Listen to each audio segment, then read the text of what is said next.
Good Sunday morning. This is the Fedora Filipino here in downtown Jacksonville at the corner of Ocean and Forsyth here at the Jesse Ball DuPont Center. And I'm about to show you something very significant for downtown Jacksonville.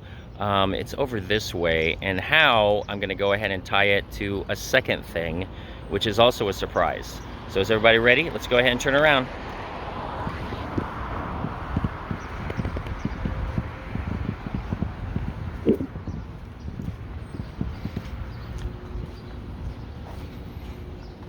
Wait for it. 3, 2, 1.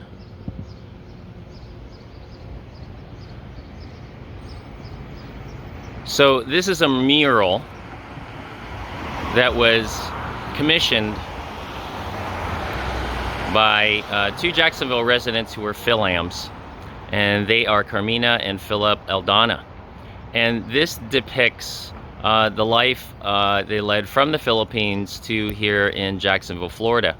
And it's very significant because we're the largest Asian population here in Jacksonville. And the name of this is the roots that ground us. That's the name of the mural. As you can see, we've got the Carabao, and obviously we've got the Jacksonville Jaguar. We've got the Philippine sun, as well as other life events of the Aldana family. And right up there in the corner on the hat, the USS Bataan for the Navy. And of course the native dress of the Filipino people, of one of the obviously many tribes or different populations within the Filipino community back in the Philippines. So why am I showing you this particular mural here on Asian American Pacific Islander Heritage Month? Because something significant is going to be happening in the fall. And what is that? Def Talent Jam 30. That's right. 30 years of Def Talent Jam.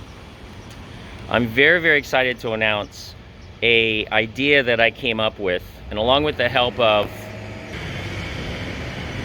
Walter Boholst, who is the creator of Def Talent Jam. Here's what we're going to do. Okay, the idea came up from actually ESPN, and if you've ever seen the series 30 for 30, we're going to do a take on that. 30 for 30. We are going to try to elicit some help from you all to help bring the Def Talent Jam story to life. So we're going to try to grab 30 stories, and this is where you come in. If you started in 1993, like myself and Walter did, all the way to Def Talent Jam 29, recently that was in the fall for Def Talent Jam 29, Alain Vital, and anywhere in between, we are asking you for your help.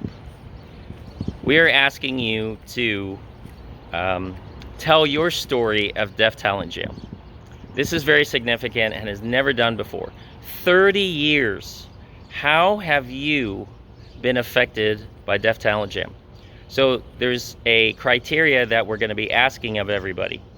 So that criteria, we're asking 3 things. What is your name, and what Def Talent Jam were you involved in, or number of Def Talent Jams you're involved in? Why or how did it affect you? How did Def Talent Jam affect you is number 2.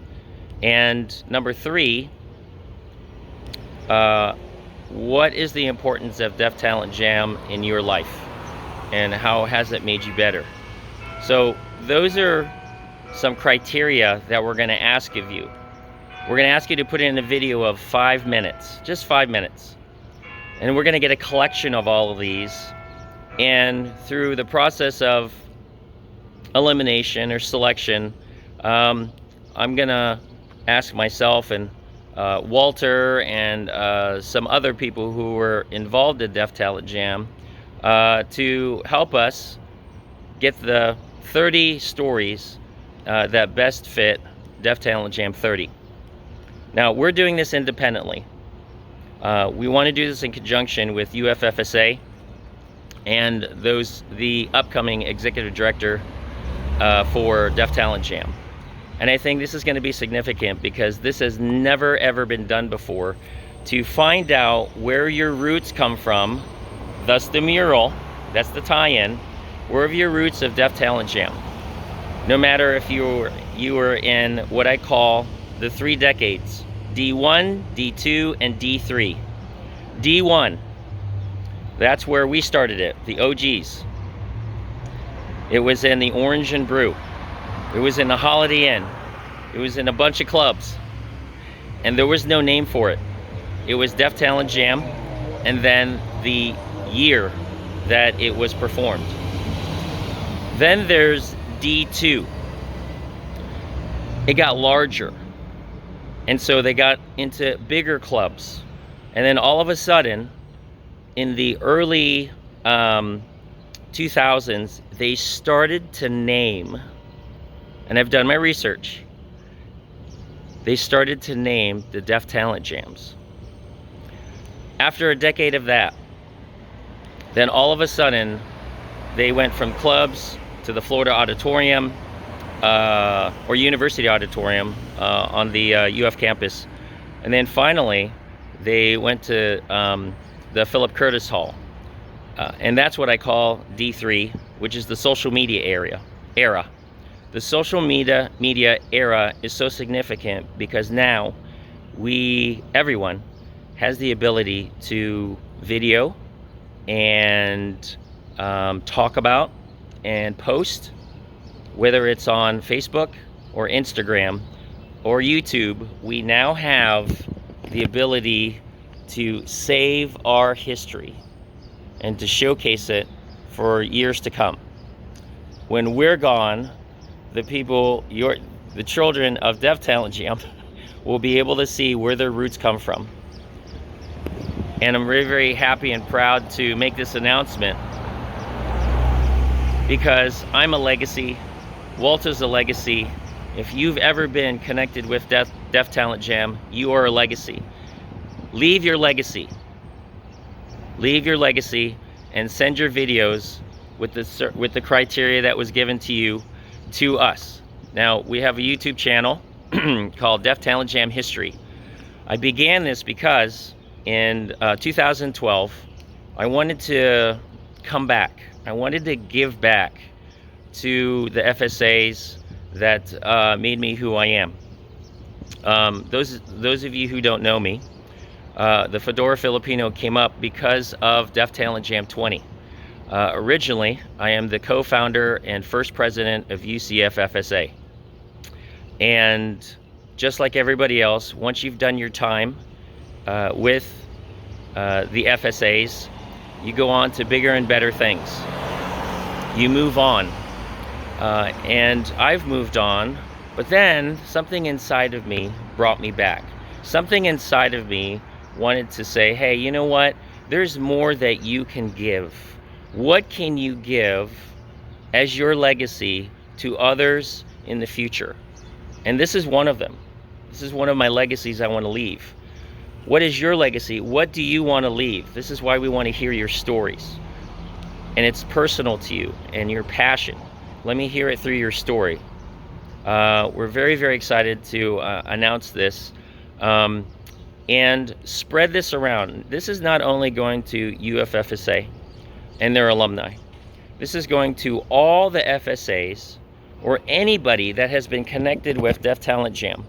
And there is a lot of people in a lot of organizations. And those folks I haven't even met, or I'm just pulling them off the internet and researching. So all this research has come to fruition when we finally get this information and we get to share this with UFFSA and Def Talent Jam, and how we can help them bring this celebration of 30 years of Def Talent Jam to life. I am so excited to make this announcement of what we're about to do. Def Talent Jam 30 or 3 X's. XXX. Take that as you want. I did as president, as the outgoing president, first president of UCFFSA, I did and we're part of Generation X. So I used that as a stepping stone to why Generation X, or our time, as a first FSA was significant. So I talked about things like the X standing for excellence, and all the other things that you can encompass with the word X. So I put that in my speech, and let's see what you can add for your excellence towards Def Talent Jam 30. So again, reporting live here, downtown Jacksonville, May 1st of Asian American Pacific Islander Heritage Month, here at the mural called The Roots That Ground Us. Let's ground the roots of Def Talent Jam 30 and make it grow for this fall. All right, everybody. The Fedora Filipino is saying sign off. We'll put some information down below about more information about this mural here in Jacksonville, and the criteria also in the description, as well as where you can send it. Again, if you want to see Def Talent Jam, the history of it on video, I've done extensive, along with Ken Paganiban and Scotty Pusal, who helped me out. We've done Def Talent Jam 20, 21, 25, and 29. So look that up on YouTube, Def Talent Jam History, and you'll get a little history lesson of what those Def Talent Jams are all about, and how we can include your Def Talent Jam on that Def Talent Jam History channel on YouTube. All right, maraming salamat po.